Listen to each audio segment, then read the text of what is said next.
Математика 6 сынып 132 есеп. Теңдеуді шешіңдер.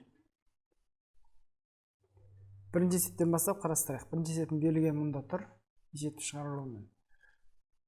Есепті шығару үшін бізге бірінші мына жақта теңдіктің оң жағын есептеп алу керек. Себебі теңдіктің оң жағы күрделі бөлшек болып тұр. Онда біз бірінші амал не істейміз? Бөлшектің бөлімін орындаймыз. 1 азайту 5-тен 3. Біз соны бірінші амалды орындап аламыз. 1 азайту 5-тен 3 тең. Біз мына бүтін 1-ді не істейміз? 5-тен 5 деп аламыз. Бөліміне қарап отырып. Азайту 5-тен 3 тең 5-тен 2. Екінші амал. Мына 1-ді осы 5-тен 2-ге бөлеміз. 5-тен 2 тең.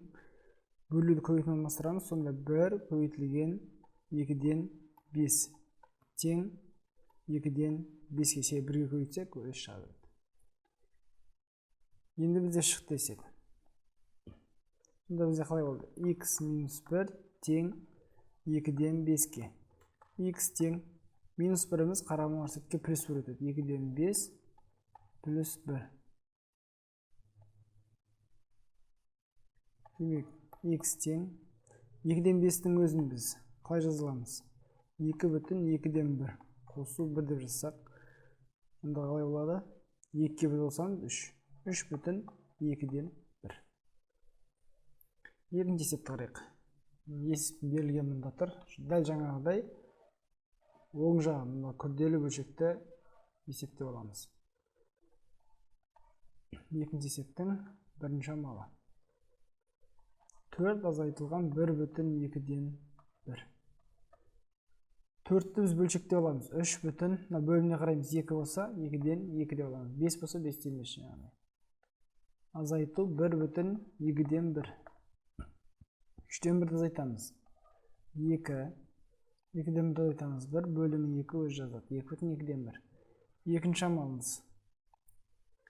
2-ні бөлеміз 2/2-ден 1-ге. 2 бөлу аралас санды бір бөлшекке айналдырып аламыз. 2-ден 5 тең 2 көбейтілген 5-тен 2. 2 мен 2 көбейтіліп 5-тен 4 болады.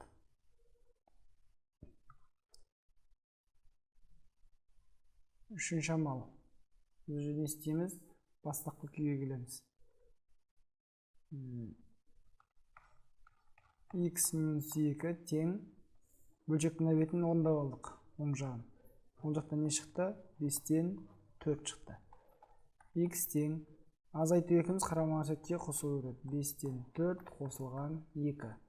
X тең бүтін сан ол келіп қоса салады. 2/5-тен 4. Дәл осы әдіспен үшінші есепті өздеріңіз шығарасыздар. Жақсы. Сау